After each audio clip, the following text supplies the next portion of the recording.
Boa noite a todos. Iniciando mais uma live hoje. En retard, como toujours, atrasado um pouquinho, 10 minutinhos de atraso. Segundo o Instagram, estamos... Opa, a Adela Stoppel entrou. Vamos lá, então. O pessoal está entrando, eu vou enviar o convite para a Adela. A discussão de hoje... Cristina Royer! A discussão de hoje é uma discussão um tanto complexa. Documentário Três Estranhos Idênticos. Para quem assistiu ou para quem não assistiu, a minha sugestão: assistam, porque é um tijolaço na cabeça esse documentário, em inúmeros sentidos.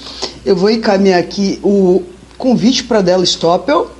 Tá aqui o convite. A Adela te enviou o convite. Assim que a Adela entrar, gostaria... Opa! Seja bem-vinda, querida. Olá, tudo bom? Tudo bem? Tava na serra dela? Eu tava. Que frio. Que frio. Mas gosta de frio? Não. Não.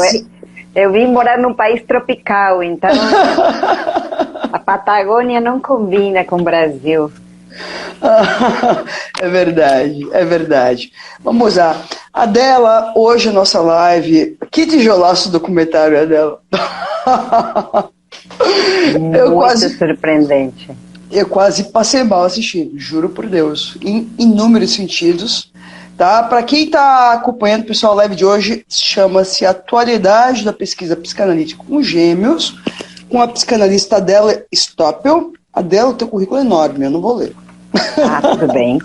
Sem problema. Tá, quem está na live já conhece a Adela Stoppel, autora de livros sobre gêmeos, autora de vários livros, coordena o departamento dos SEDES de psicanálise de crianças, compõe o corpo docente da pós-graduação em psicopatologia e infância e adolescência do Hospital Santa Catarina de Blumenau. Essa é a segunda live já sobre gêmeos que a gente está fazendo. E eu gostaria de ler rapidamente o argumento da live de hoje para a gente iniciar a discussão. Pode ser, Adela? Claro. Atualidade da pesquisa psicanalítica com gêmeos, Três Estranhos Idênticos, de 2018, de Tim Wardley. Além de evidenciar as complexas relações que se estabelecem entre os gêmeos, levanta urgentes questões sobre a ética e a pesquisa psicanalítica. A reveladora trama do documentário aponta para a necessidade de situar a importância dos determinantes históricos da investigação e para refletir sobre a posição atual da psicanálise como metodologia de pesquisa. Queria lembrar uma coisa importante, Adela. Na minha tese de doutorado, eu retomo um pouco as pesquisas feitas nos campos. Eu não vou falar sobre documentário para a gente não dar um spoiler, né? Para quem não viu, assista, né? Mas é surpreendente. Mas me lembrou muito o Joseph Mengele. Claro, a mim também. Nos campos de concentração. E não sei se tu sabes, mas os Estados Unidos foram a base. Pearl Harbor, se não me engano, foi a primeira a colaborar com os experimentos nazistas. E não me parece ao acaso, né, que isso tenha acontecido nos Estados Unidos. Foi um grande colaborador aí do nazismo. Para quem não sabe, o Joseph Mengele, que era um médico nos campos de concentração, Auschwitz, né, ele fazia pesquisas com gêmeos, né, de juntar, costurar a cabeça de gêmeos, enfim, o documentário retoma um pouco essa história. Mas o início ele é um tanto surpreendente, né, dela, porque lembra também o filme Show Truman, em que é alguém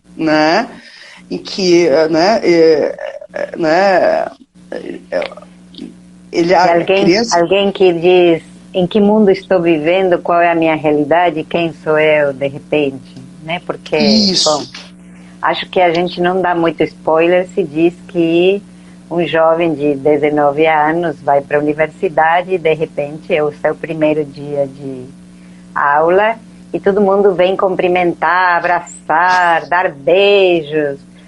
Tudo bem, você? Como você tá? E ele não entendendo nada. Explicar, né? Até que um amigo fala assim, que dia você nasceu? Você tem irmão gêmeo? Você é é adotado? adotado? A primeira pergunta, você é adotado? Aham. E aí, bom,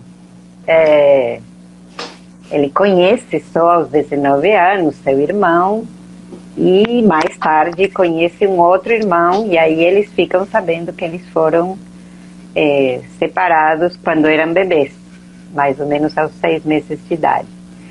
E que foram parte de um experimento de observação, controlando todas as variáveis possíveis. Qual o nome do documentário?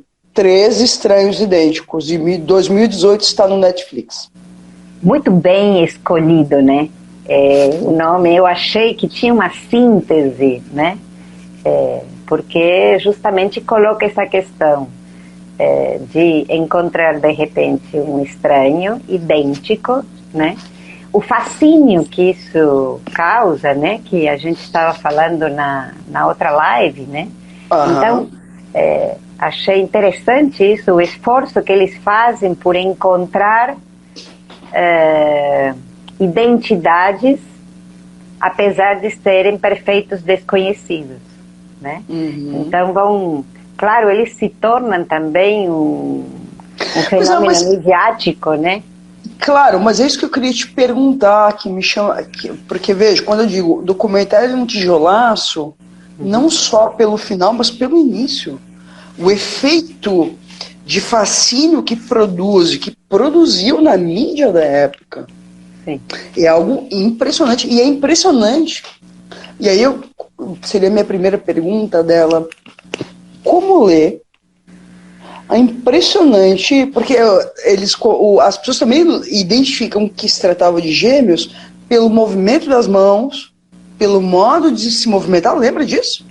Sim. Que aparece ali no documentário, e é impressionante o quanto eles caminham igual, assim, de uma maneira muito semelhante. São, assim, três estranhos, mas três iguais, assim. É algo impressionante. É claro que eles têm até umas brincadeiras deles se esforçarem por se parecer mais do que eles se pareciam efetivamente, né? Perfeito. E de tentar, eu acho, alimentar esses sonhos de que essa genética idêntica produz seres muito semelhantes. Tem algum sonho ali, né? Mas você sabe que eu fiquei pensando que o filme também faz pensar quanto o imaginário engana. Uhum. Porque me parece que uma das coisas que mostra e que isso não tem a ver só com o fato deles terem sido criados em famílias diferentes. Isso é alguma coisa que a gente vê mesmo com os gêmeos idênticos criados na mesma família. Que é mais difícil do que talvez com as outras pessoas, mas que tem que ser atravessada essa identidade visual, essa identidade gestual, que tanto nos captura, né? Que tanto nos seduz e... Que é o efeito que o Lacan fala do estado do espelho. Exatamente, exatamente. Então, o fato de você ter esse espelho vivo, né? No caso não era desde sempre, mas o efeito de fascínio que produziu é idêntico ao fascínio que a gente tem no espelho e ao efeito de fascínio que você perguntava outra vez, que os gêmeos produzem, né? No entanto, uma das coisas que me parecem muito interessantes é quanto as identidades ficam numa questão absolutamente superficial, né? Ficam superficial ou, ok, uma questão de imagem, né? A imagem é uma questão de superfície. Então, é mais difícil atravessar isto e poder perceber as diferenças, mas mesmo os pesquisadores como Gesell, que estudou lá nos anos 30 e procurava o primeiro Gesell, porque ele que estava em Yale lá nos anos 30, e aí que começa essa pesquisa que agora está guardada em Yale, né? Achei isso interessante, porque é ali também que Anna Freud é convidada a participar como professora, vai se juntar com este Peter Neuerbauer, que conduziu esta pesquisa. Ele tinha ido para Londres estudar com Anna Freud na clínica de Hampstead, onde também se observaram muitos gêmeos. E muitos gêmeos que tinham ficado órfãos. Então, veja, isso eu achei uma questão bastante curiosa também, porque a primeira pesquisa psicanalítica com gêmeos é de Hartmann, mas eu acho que a segunda é da Burlingame, que estava trabalhando com Anna Freud em Londres e que trabalharam juntas durante mais de 40 anos. E receberam também muitas crianças dos campos de concentração. Você nomeou aí Mengele, né? Elas também receberam muitas crianças que tinham ficado órfãs, e a Dorothy Burlingame, não sabemos porquê, né? O que eu sei é que ela tinha irmãos gêmeos, não mais do que isso. Ela se interessou por essa temática, né? E trabalhou, publicou vários textos ao longo de 10 anos pelo menos, e fez também muitas observações a partir, justamente, acho que o primeiro texto dela é de 45, né? Mas uma coisa interessante da Dorothy Burlingame, que desaparece aqui no documentário e na maneira como a pesquisa é colocada, é que Dorothy Burlingame começa falando do gêmeo imaginário. O primeiro texto dela se chama The Fantasy of Having a Twin, né? Então, ela fala, né, de como todo mundo tem esta fantasia de ter uma alma gêmea, que é a fantasia do duplo, né? Que é a fantasia do duplo, mas que também aparece, por exemplo, nas crianças com os amigos imaginários, né? E ela também relaciona uma coisa que hoje está muito na moda, que são os bichos de estimação. Ela fala quanto também, muitas vezes, os cachorrinhos, por exemplo, funcionam como uma espécie de alma gêmea, né? Eles discutem pouco com a gente, eles obedecem, eles estão sempre ali, eles respondem em espelho sempre, né? Respondem em espelho, e tem esta questão de não nos deixar sozinhos, né? A fantasia de ter um gêmeo é justamente alguma coisa que acalma o medo da solidão, né? Então, nesse sentido, agora na pandemia, por exemplo, na pandemia, os irmãos gêmeos estavam muito mais acompanhados do que, por exemplo, as crianças únicas, né? Elas sempre tinham alguém com quem brincar, alguém com quem conversar, né? Alguém com quem brigar. Alguém com quem brigar, evidentemente, mas um par, né? Porque a gente viu muitos efeitos da solidão, né? Da falta de convívio com pares neste ano e meio de pandemia, né? Mas estou sublinhando essa questão da Dorothy Burlingame, porque me parece que a maneira como se coloca a pesquisa, como se formula a questão da genética e do ambiente, desconsidera esse terceiro elemento para nós fundamental, que é a fantasia, que é o inconsciente. Perfeito. Né? Então, isso é uma das coisas que me chamou a atenção, da maneira como uma pesquisa, mesmo psicanalítica, foi colocada. Conduzida. Na minha fantasia... Quase de uma maneira comportamental, né? Exatamente. Eu não Observação dos comportamentos, exatamente. Separação, quase uma situação de laboratório montada, né? Não. Vamos separar uma família classe média, uma família menos abastada, uma classe alta, ambientes diferentes, vamos comparar o que acontece aí, né? Claro, esse era o intuito do experimento, né? A possibilidade de comparar. Agora, você começou falando do Mengele, e me parece que, eu não sei se... É a hipótese que me surgiu quando eu vi o documentário.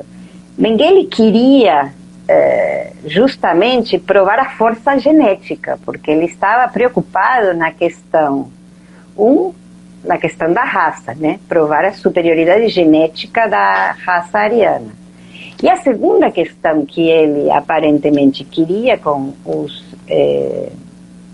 experimentos com gêmeos era também conseguir uma reprodução mais rápida da raça. Então, além de pesquisas com gêmeos, ele fez pesquisas sobre reprodução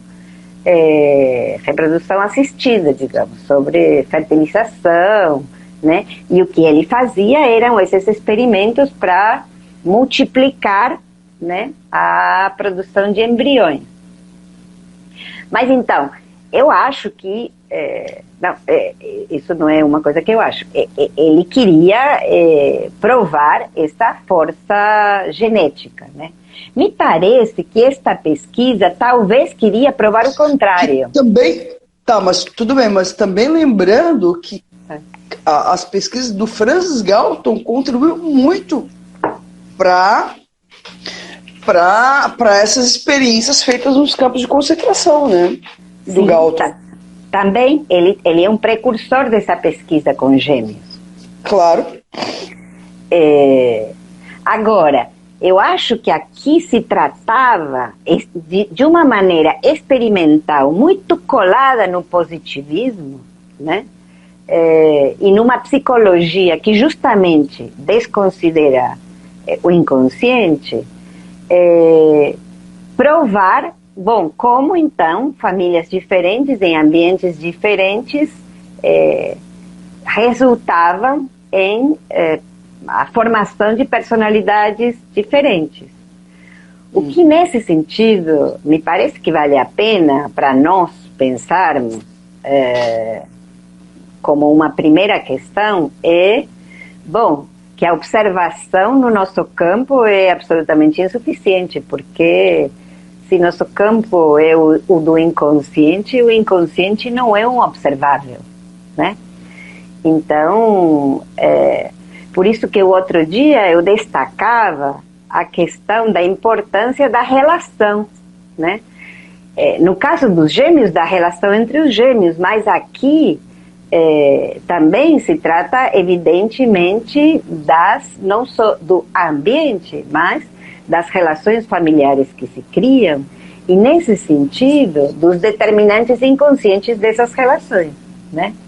Então, uma questão que a gente vê na clínica é que a mãe, o pai e os irmãos dos gêmeos não se relacionam com os gêmeos da mesma maneira.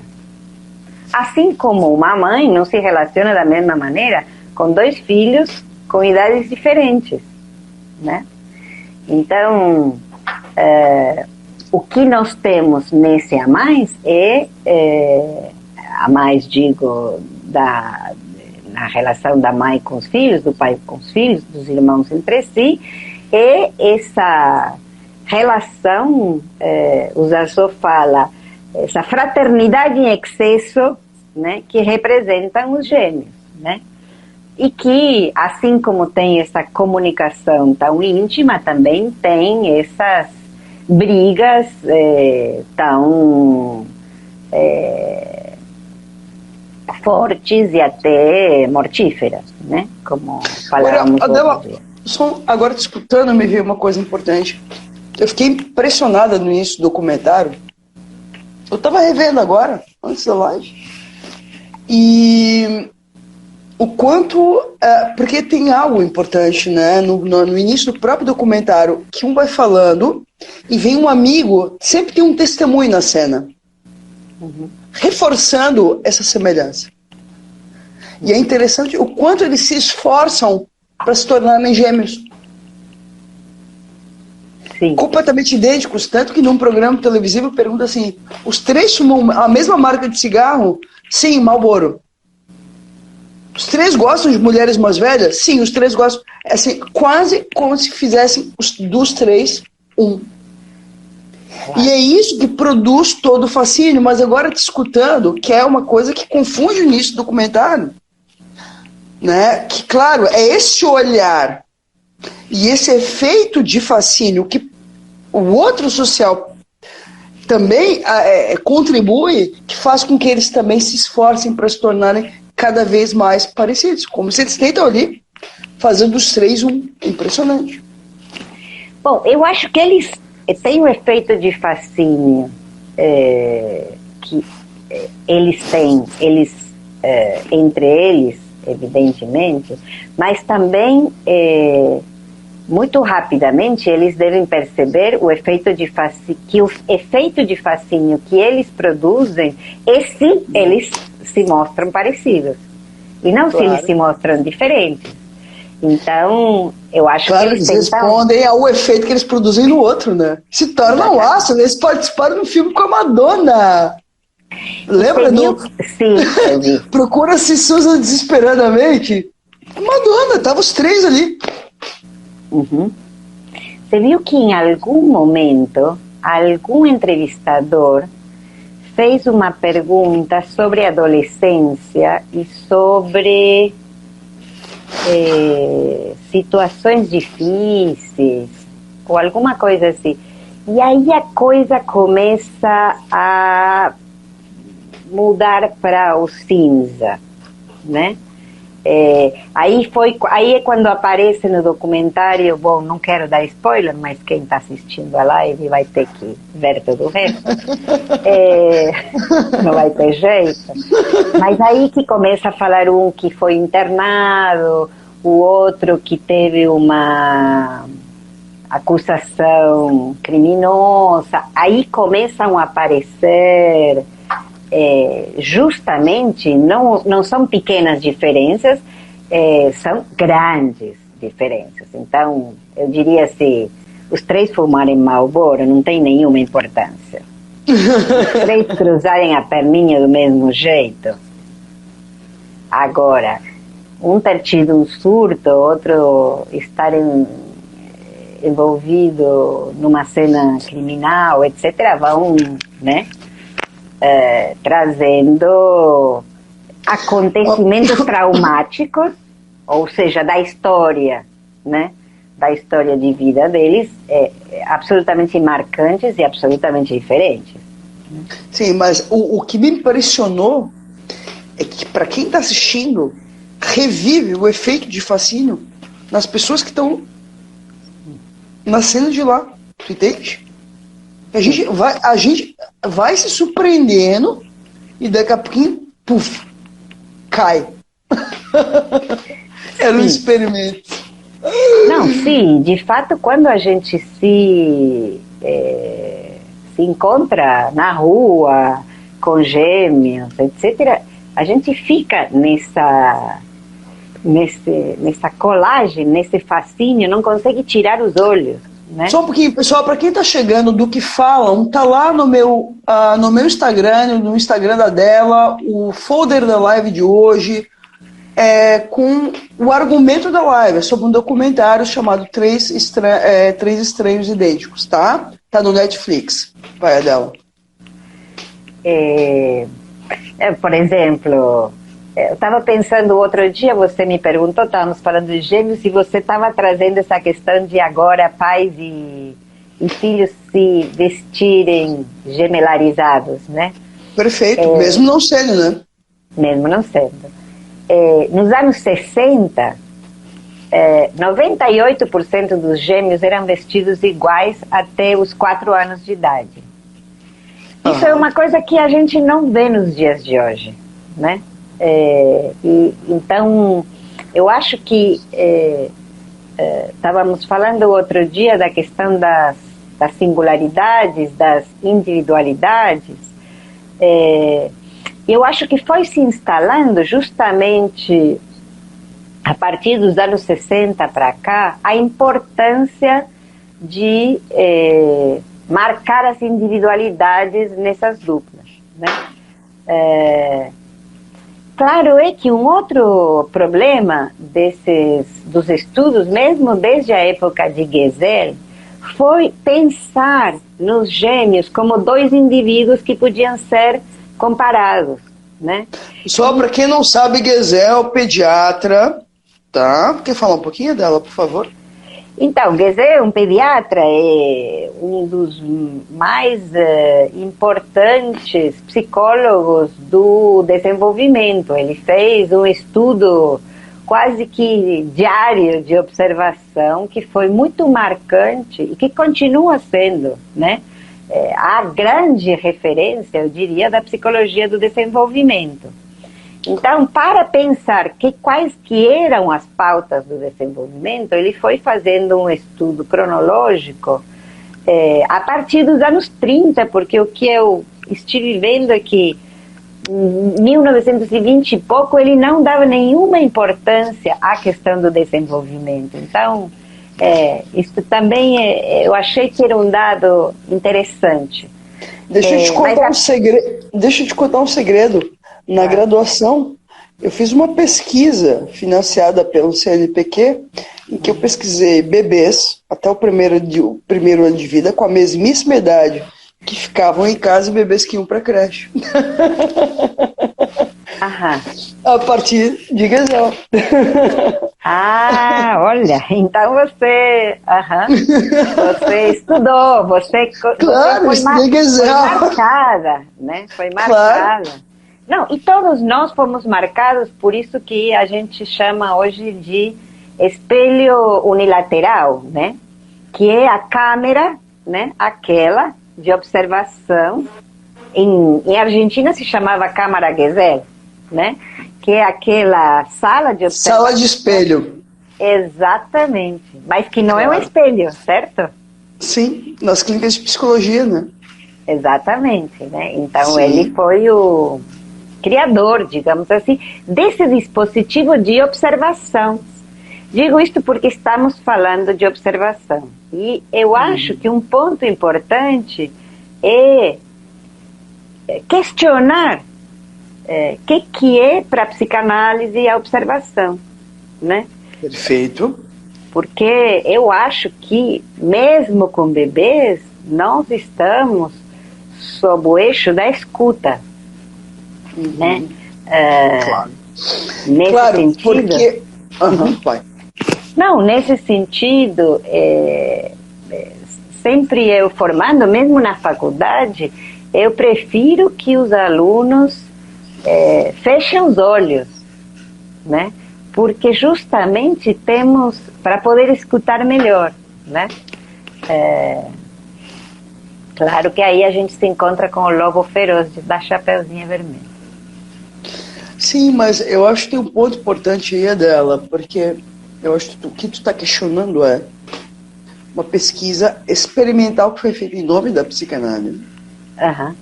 Sim. Né? O quanto também a psicanálise entrou nesse furor.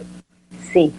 De alguma maneira de fazer experiências mesmo, ou de investigação positivista, né? Mas o que tu está apontando quer dizer, que a observação negligencia o lugar que essa criança ocupa na fantasia parental. Sim, sim. Né? E o... Não, ia dizer um outro ponto que me parece importante, que é a questão do ocultamento e da mentira, em nome da neutralidade científica. Mas tem uma frase de uma velhinha ali, de uma vovó, que diz assim: quando se brinca com humanos, se faz algo muito errado. É uma frase do documentário. É algo seríssimo que foi feito aí. Seríssimo. Sim. Eticamente seríssimo, né? Sim, mas aí nesse ponto eu queria destacar uma outra questão. Você começou falando das experiências nos campos de concentração, das experiências de Mengele, e então nesse sentido eu acho que me chamou a atenção nos juízos de Nuremberg, quando justamente se começaram a julgar e condenar, né, todo esse tipo de experimentações médicas feitas com humanos, se começaram a pautar o que são até hoje, né, os procedimentos éticos que têm que ser seguidos nas experimentações com humanos. Agora, os 10 pontos que foram levantados e que até agora estão vigentes só foram efetivamente implantados 20 anos depois, em 64. Em 64 foram aprovados e criado o código de 10 pontos que já tinham sido levantados em 46. Digo isto porque me parece importante, porque este experimento é contemporâneo, né? Este experimento com estes gêmeos começa nos anos 60, 70. Então, no momento em que começam a se regulamentar, de fato, de uma maneira inédita até esse momento, os experimentos com humanos, né? Então, estamos nesses 20 anos, desde que termina a Segunda Guerra Mundial, que começam a ser falados e processados os horrores vividos nos campos de concentração, que começam a se fazer estes processos, os testemunhos, você estava falando, né, testemunho, que vem de terceiro, né, os testemunhos, os sobreviventes começam a fazer estas declarações, mas estas experiências, anos 60 é o ano em que Mengele chega à Argentina, ou, não, desculpa, chega ao Brasil, eu acho. Precisa lembrar, né? 64 foi o golpe militar no Brasil, começam as experiências dos ditadores, né? Dos ditadores, mas Mengele chega ao Brasil em 60, exatamente no mesmo ano, e está fazendo, e continua fazendo suas experimentações aqui, com gêmeos aqui, né? Mas como fica esta questão evidente da condena moral e ética, né, ao procedimento e à experimentação, por um lado eu queria trazer este ponto de que provavelmente a experiência começa a ser feita antes de que tenhamos uma regulamentação semelhante à que nós conhecemos. Eu entendo, um código de ética que pudesse regular o que poderia ser feito e não feito. Exatamente. Então, me parece que os arquivos tenham sido guardados em sigilo e tal, é justamente porque durante a pesquisa as regras mudaram, os códigos de ética foram formulados, então alguma coisa retroativamente podia ser julgada. Mas, Adela, recentemente no governo Dilma, descobrimos que os Estados Unidos vigiavam os dados das pessoas do Brasil. Não me parece que a coisa mudou, muita coisa. Se você pesquisar ali no Google camisinha, começa a aparecer uma enxurrada de oferta de camisinha no teu e-mail e no teu WhatsApp, no teu Instagram e no teu Facebook. É algo impressionante. É como se a gente vivesse vigiado full time. E vivemos. Pois então. Não é como assim. A gente não tem mais aonde se esconder, né? O que a gente tem, e retomo isto porque me parece um ponto importante, é como mentir. Aliás, a gente está num momento onde um dos grandes assuntos são as fake news, né? Uhum. Então, me parece este outro grande assunto do ponto de vista psicanalítico da pesquisa. Porque uma das coisas que a gente viu ali no documentário é que as crianças todas sabiam que eram crianças adotadas, né? Mas o que elas não sabiam, nem os pais sabiam, é que estas crianças tinham irmãos gêmeos. Porque me parece importante, até me lembrei, justamente toda a questão que foi trabalhada por Ferenc, retrabalhada por Manoni, etc.,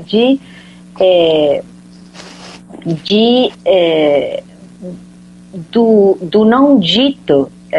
Então, digo, não tanto do acontecimento da separação em si, mas de todo esse período, né, de observação, né, destas crianças e estas famílias que foram objetos de observação. E nesse sentido, um dos testemunhos que mais impressionantes me pareceram foram do cara que fazia as observações. E que ele, também como testemunha, né, porque ele também era um terceiro, ele ia na casa dos três. Então, aqueles que estavam observando e que, evidentemente, interagiam com estas crianças, né, eles sabiam, né? Então, haveria que considerar o elemento traumático desta observação de alguém que está sabendo e que não está falando. Acho este um elemento que não é destacado no documentário, mas que me parece muito importante. Claro que tu está lembrando do efeito de transmissão dessa presença e da incidência dessa presença do não dito da vida dos três. Exatamente. Perfeito. Uhum. Ou seja, nesse sentido, questionando o lugar de observador neutral. Claro. Que por ser um observador não participante, ele não exerce nenhum tipo de efeito de transmissão, como você está dizendo. E lindo a tua fala, sabe por quê? Porque quando um deles tem a notícia de que eles estavam participando de um experimento, era um alvo, objeto de um experimento, ele começa a relembrar dessas visitas. Exatamente. Percebe? É quase o texto do Lacan da carta roubada. Uma carta que estava à espera de um leitor. Exatamente. E aí você está levantando um outro ponto, que é o efeito de a posteriori, né? Que é, uma vez que ele tem estes elementos e começa a juntá-los, o efeito de ressignificação torna traumático a posteriori uma experiência que podia ter alguma incidência, mas que a gente não tem como dimensionar de que ordem era. Ou seja, é só a posteriori que a gente pode pensar, né, nos efeitos de transmissão que esta presença constante e bastante enigmática tinha na vida destas crianças, né? De fato, é interessante como o diretor fala que que foi difícil para ele convencer os irmãos de vir falar disto, porque eles queriam mais era esquecer, né? Claro. Me lembrou um pouco os sobreviventes dos campos de concentração e da ditadura, né? Sim. Um efeito traumático muito parecido, porque é uma violência que não pode ter sido, não foi uma violência física, mas foi uma violência simbólica e imaginária violentíssima, né? Porque quando eles se dão conta de que eles faziam parte de um experimento, que estavam ali não como sujeitos, como achavam, mas que eles estavam de alguma maneira encenando uma cena montada pelo outro, ali eles dizem, o mundo cai. Sim, eles chegam a falar de que se sentiram ratos, né? Claro. Tratados como ratos.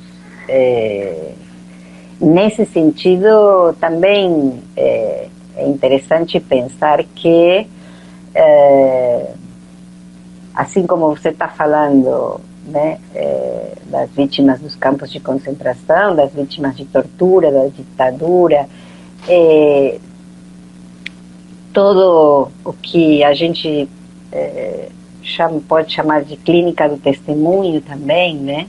Claro. A delicadeza ali, né, de fazer as testemunhas falar,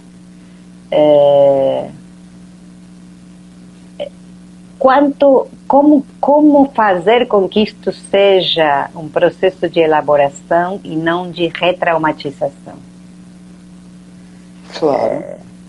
Eu acho que a dificuldade, o desejo deles, a resistência que eles tinham a topar fazer este documentário, eu acho que fala do temor de que a filmagem possa ser retraumatizante, porque de fato a experiência acabou sendo uma experiência traumática, né? Claro. Começa com esta romantização, né? De que... Por isso que eu lembrei do show Truman, né? Claro. Por isso, assim, uma hora quando eu me dou conta que na minha vida é uma farsa, que eu não sou autor da minha própria história, né? Porque eu acho que o grande ponto ali é que eles se dão conta que eles estavam encenando uma cena para o outro, né? Claro. Para fazer o outro gozar. Claro. Né? Uhum. Não, exatamente. E que também introduz um outro ponto importante dela. Né? O quanto também os filhos, ou os pares, ou trios de gêmeos acabam também fazendo isso, respondendo à fantasia parental, né? De que eles se comportam iguais, né? Bom ponto. Claro, é um bom ponto que, na verdade, nessa questão que a gente vem atravessando de que as individualidades sejam marcadas, etc. Como os pais são afetados por isto que o discurso médico-pedagógico fala nos dias de hoje, as expectativas que os pais têm também vão mudando, né? Então, sim, pode ser isso, mas também pode ser exatamente o contrário. Ou seja, os pais podem apresentar para os filhos um mandato superegóico de seja diferente, né? Uhum. Eu estou lembrando de um caso de uma mãe que estava tão pautada por essa questão que ela mantinha completamente separados os irmãos gêmeos dentro da mesma casa. Ela tinha 2 babás, 2 quartos, 2 berços, nunca dava para eles de comer juntos. E eu lembro, porque é curioso, porque você diz assim, bom, mas isso parece um experimento dentro da própria casa. Claro, porque veja, eu acho que tem algo importante. Não, com a melhor das intenções. Porque... Não, mas a dela, tu toca num ponto lindíssimo, lindíssimo. Sabe qual é? Ela perde o terceiro social de referência e toma como terceiro o outro da ciência. Claro. Percebe? Uhum. Quer dizer, porque assim, né, nenhuma casa se separa irmãos para comer em cada quarto. Ou se tem 3 mesas. Eu tenho 3 filhos, vou ter 3 mesas, 3 babás. Não existe. Uhum. Né? Agora é interessante, quer dizer, nessa mesma lógica, linda a tua associação. Te amo dela. É uma linda, sabia? Sabe por quê? Veja, porque o que tu tá apontando? Quer dizer, o quanto isso também se atualiza nos dias atuais. C'est la même chose. Né? Porque isso, em nome, quer dizer, quando outra ciência passa a ocupar esse lugar de terceiro, é muito uma lógica de querer prever o que vai acontecer com os meus filhos. E aí eu entro nesse furor, que não deixa de ser um furor preditivo, retomando Freud, e também o furor curante de querer, de alguma maneira, ter controle sobre o que vai acontecer com os meus filhos. Perdão. Não, claro. Eu diria assim, não só o furor curantes da prevenção, senão também esse mandato superegóico de não errar. Né? Claro. É como se a medicina se colocasse nesse lugar de terceiro que vem garantir que eu vou ser uma boa mãe, que eu vou ser um bom pai, que eu não vou errar na educação dos meus filhos. Então, nesse sentido, é muito impressionante a aliança dos pais com a pediatria. Né? Quanto tem o livro A Criança Retardada, é sua mãe, né? Sim.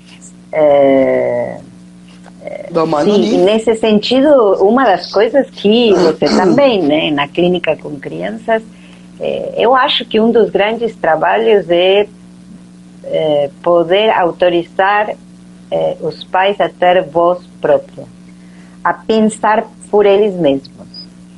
Eu, pelo menos, tenho isto como um dos meus nortes, porque, claro, nós recebemos como demanda no consultório sempre um pedido de o que eu tenho que fazer, como eu tenho que fazer, me dê orientação, me ajude a não errar, a coisa não está sob controle, quero voltar a colocar sob controle, né? Mas sempre como, né? Então, me diga como não errar, né?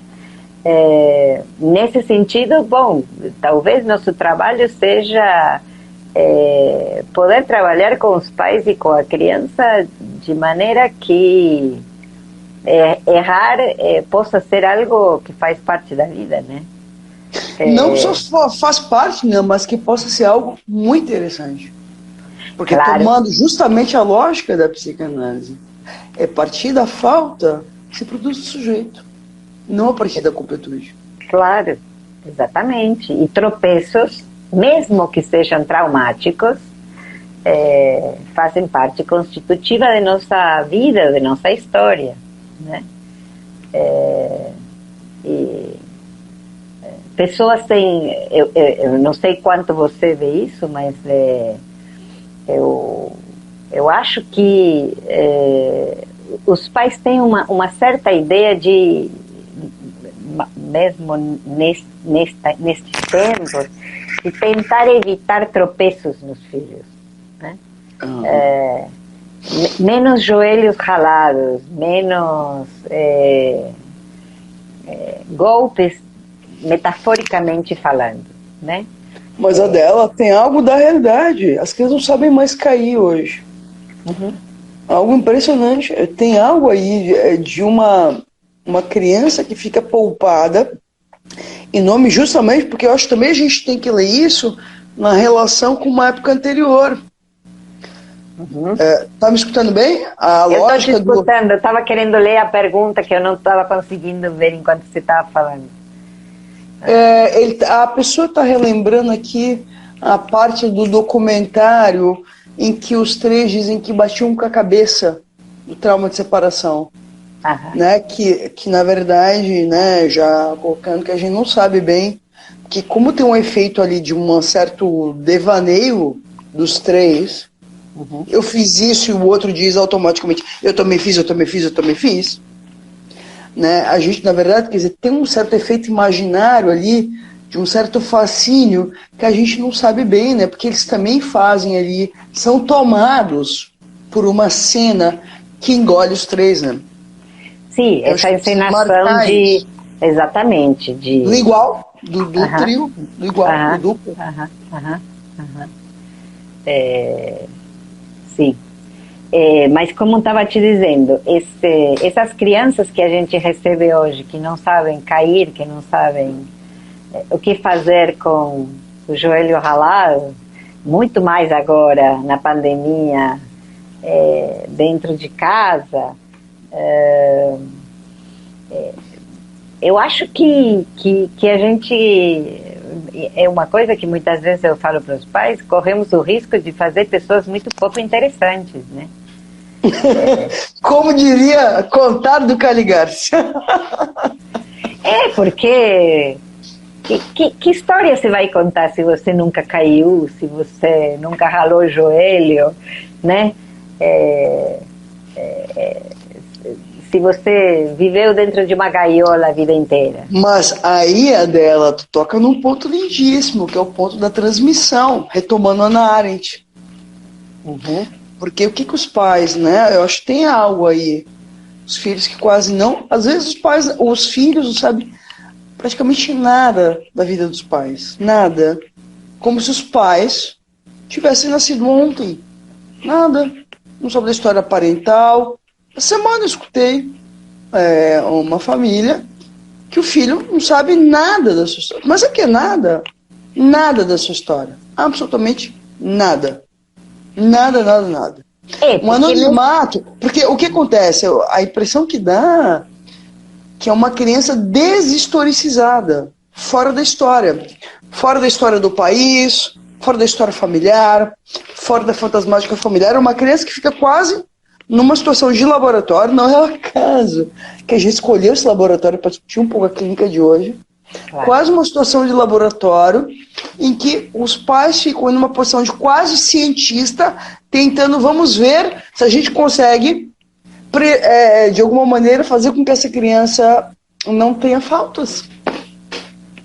Sim, muito mais nos dias de hoje, falando com os pediatras, né, que os pais hoje têm acesso ao pediatra pelo WhatsApp 24 horas por dia, então você pode falar assim, espirrou, não dormiu, caiu do berço, não, né? Você está o tempo inteiro, né, em conexão direta, né? Coitados dos pediatras que têm que estar respondendo. Não, nós também somos sucedâneos de alguma maneira, né? Os pacientes também, nos dias de hoje, tentam nos acessar a todo momento, né? Então, nesse sentido, tem menos esse tempo de pensar, bom, o que eu faço, o que eu digo, dizer e depois falar assim, bom, errei, bom, vou fazer de outro jeito.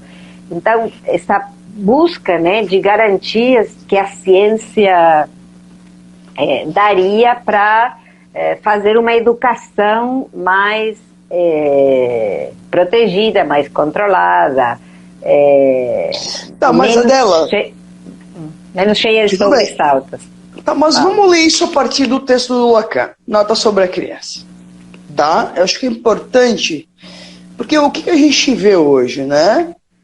E aí eu lembrando de algumas falas do Contardo Caligares, naquele livrinho Adolescência, o capítulo 4 em específico, que ele diz assim, né, de alguma maneira, na modernidade, as crianças entraram numa espécie de lugar de dar sentido à vida dos adultos.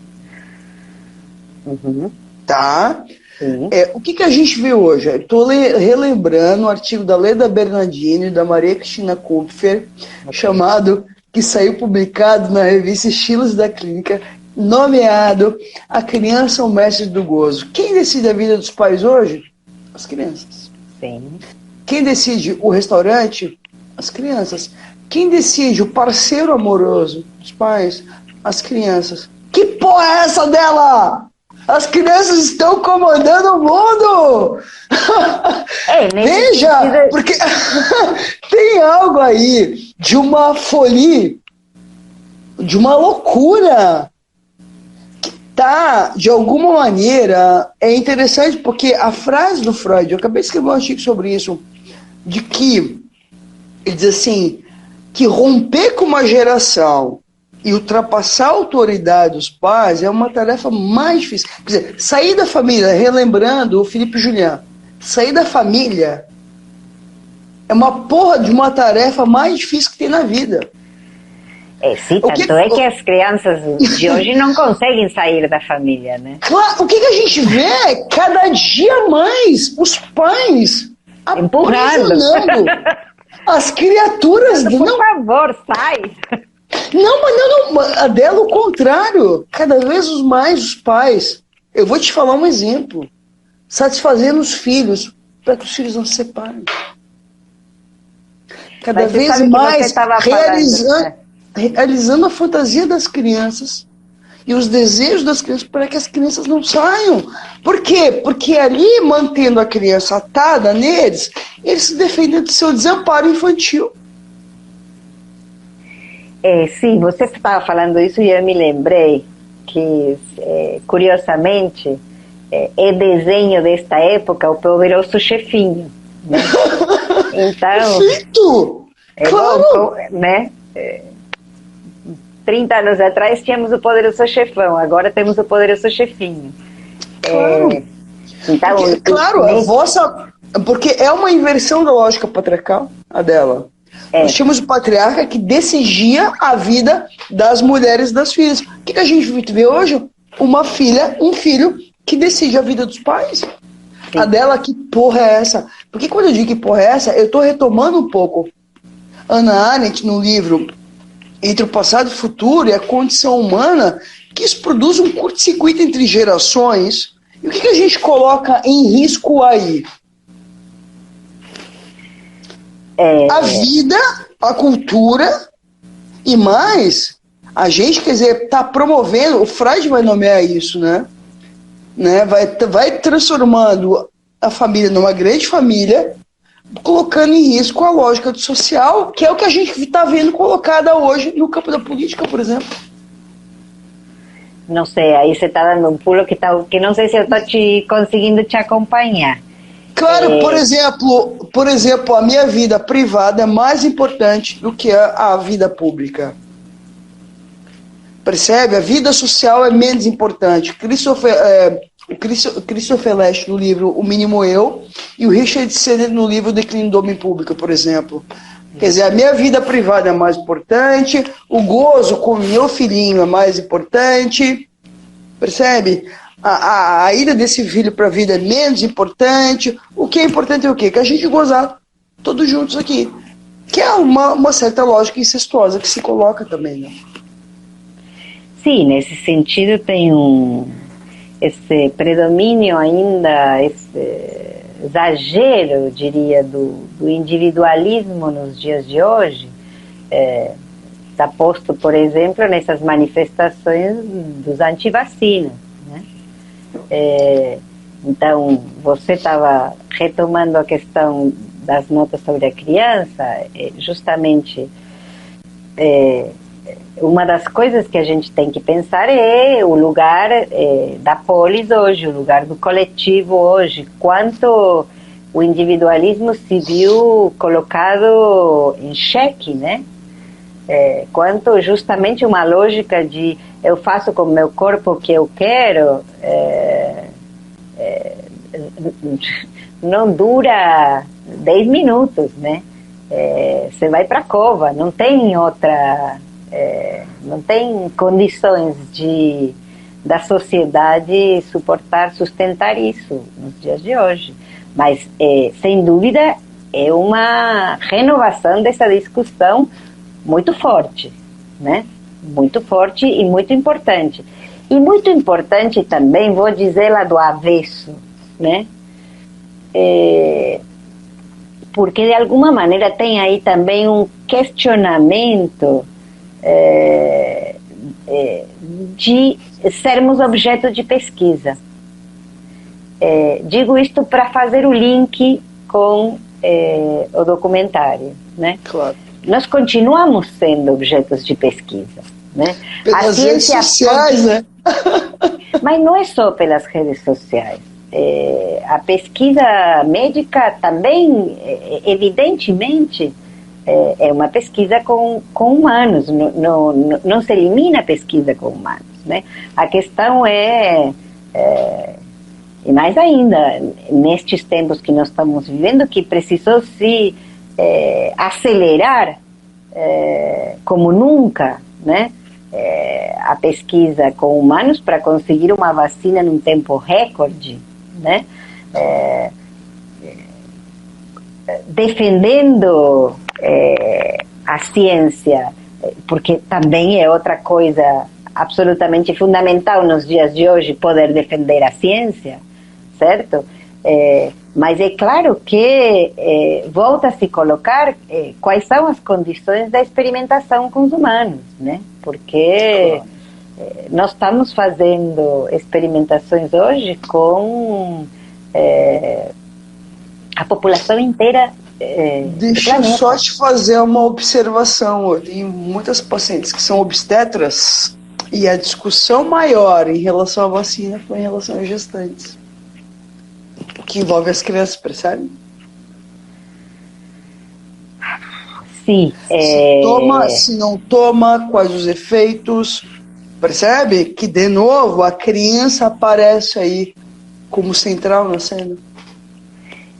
Claro, porque se espera da ciência a bola de cristal, né? Se espera que a ciência tenha mais respostas das que pode ter, né? Sim, mas a dela, veja, não teve discussão sobre paciente com câncer, com idoso, gordo, magro. Não. O que virou alvo de discussão? A vacina em gestante. Quer dizer, de novo, a criança em cena, percebe? É isso que eu queria apontar, que é o eixo do que a gente está falando. Sim, é que você está sublinhando aí a questão narcísica, o lugar que a criança tem nos dias de hoje, mas me parece que a gente não pode esquecer que a importância do lugar da criança começa a crescer quando as crianças começam a ser importantes como fator produtivo da sociedade. Perfeito. Então, não é só a criança que bonitinha, que lindinha, que temos que cuidar, senão claro, precisamos ter braços e corpos para ser os trabalhadores do futuro, certo? Claro. Não podemos deixar que o mercado diminua. Foi isso que cria a Lei Ferré na França da escola obrigatória. Claro. Perfeito. Eu estudei isso quando estive em Paris agora. Exatamente. Então, bom, e a gente viu isso de uma maneira muito evidente na pandemia. Como atrapalhou a produtividade das famílias, o trabalho, né? O fato das crianças não estar na escola. Claro. Né?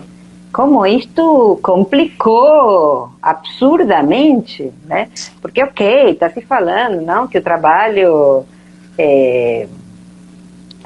o home office, etc., mas as crianças precisaram ser trancadas nos quartos, nos banheiros, para não atrapalhar os telefonemas da mãe, do pai. Eu escutei a história de mãe que amarrou criança em cadeira. É isso? Exatamente. O lugar da escola na cadeia produtiva, para mim, ficou absolutamente escancarado. Ou seja, sim, claro que a gente pode falar do lugar da escola de muitos ângulos e de quanto as crianças sentiram falta dos pares e de quanto é importante o lugar de socialização das crianças, mas o lugar da escola como fator de funcionamento da cadeia produtiva ficou absolutamente escancarado. Sim, sim. Então... Mas, Adela, bom, a gente está no final já. Eu acho que tem algo que tu aponta aí, o lugar da criança na cadeia produtiva, que retoma um pouco o documentário, né? Que é um pouco essas experiências um tanto bizarras, mas que marcam a história, né? Dos próprios experimentos feitos, seja nos campos de concentração, seja nos Estados Unidos, que foram, né? Lembro vocês que foram grandes parceiros desses experimentos. O médico Joseph Mengele, que morreu no Brasil e até o fim da vida fez experimentos com gêmeos, né? E o fascínio que os gêmeos, né? Porque eu acho que... Por que os gêmeos produzem um tanto de fascínio, né? Por essa lógica, um tanto de querer prever e predizer o que vai acontecer com o humano. Porque tem bem razão, quer dizer, que na psicologia do desenvolvimento e na própria história da psicologia, a partir do momento que nasce uma certa lógica preditiva ali, de querer prever o trabalhador que vai entrar na indústria, suas capacidades, que é onde nascem os testes, né? Né? Que é onde nascem os testes, enfim, né? Mas, de alguma maneira, a gente também toca nos efeitos disso, dessa lógica, na clínica com criança, que exclui completamente o lugar da criança na fantasia parental, né? E um pouco os efeitos da criança, da sua gemelaridade no olhar do outro. Seja o olhar do outro escolar, o olhar do outro parental, né? Que é um pouco em que o documentário que traz inúmeras questões acerca disso. Faz sentido para ti, Adela? Sim, você está trazendo a questão da testagem, acho importante, né? Associada a escolarização e a o que vai ser também, a gente falou muito nos últimos anos de inclusão, mas a testagem estava a serviço da segregação. Claro. Então... separar os aptos dos não aptos, né? Exatamente. E aí que entra o Francis Galton, né? Exatamente. E todo... uma medicina eugenista. Então, deixa eu contar que chegou ontem. Eu tive trabalhando nos últimos anos com duas colegas, a Fabiana Bigiana, a Beatriz, e saiu agora Por que Ignoramos o Freud? Pediatra, chegou ontem em casa. Que lindo! Lindo, né? Lindo! Para uma outra live, é um livro, uma pesquisa seríssima de Carlo Bonomi, um italiano, que justamente ele foi estudar os efeitos da formação em pediatria em Berlim. A gente sabe muito pouco dessa fase da vida de Freud e as coisas que Freud viu em Berlim são de terror. E aí estou falando do que antecedeu os campos de concentração, porque a gente está falando de uma medicina eugenista que já existia na Alemanha nos anos 1890, quando Freud estudou lá. É impressionante esse trabalho arqueológico que Bonomi fez. Uma das hipóteses que ele levanta é que justamente Freud ficou traumatizado com os procedimentos mutilantes e castradores que se realizavam principalmente nas mulheres e nas crianças no final do século XIX e começo do século XX. Ainda mais Freud sendo judeu, né?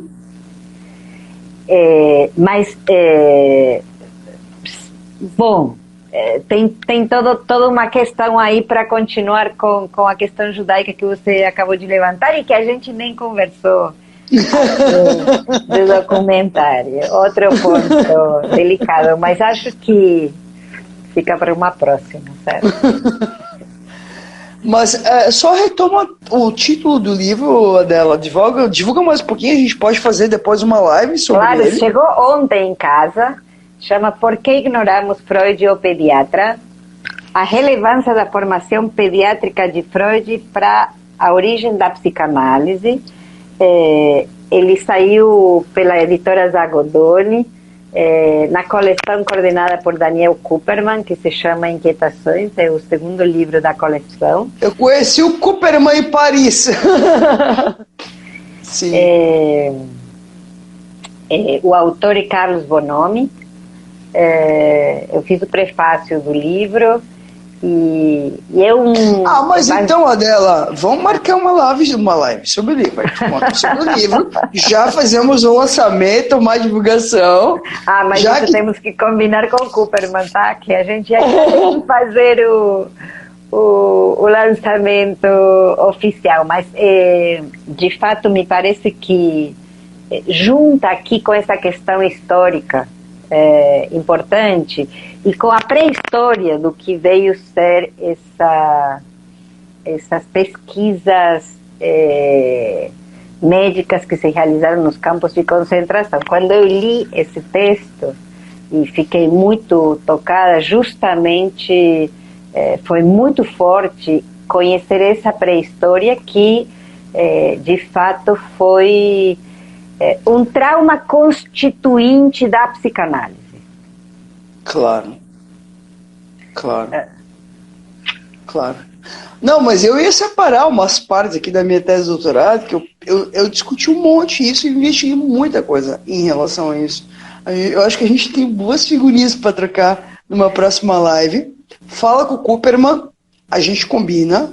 Ok. Tá bom. De repente, uma live a 3, ele falar um pouco da coleção, enfim. O testemunho. O testemunho que, olha, a gente controla, né? Bom, Adela, mais uma vez, foi um prazer enorme estar contigo. Adoro conversar contigo, é sempre muito bom. Acho que a gente tem muita...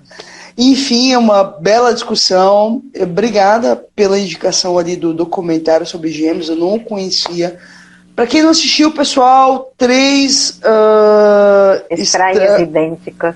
3 estranhos idênticos, está no Netflix, não deixem de assistir, tá? A gente vai combinar aí uma terceira live na sequência para falar sobre esse livro que acabou de sair, que a Adela fez o prefácio. Tá bom, Adélia? Beijo. Obrigado a todos pela presença e até a próxima. Boa noite e bom descanso a todos. Obrigada. Boa noite. Obrigado, Adela. Beijo.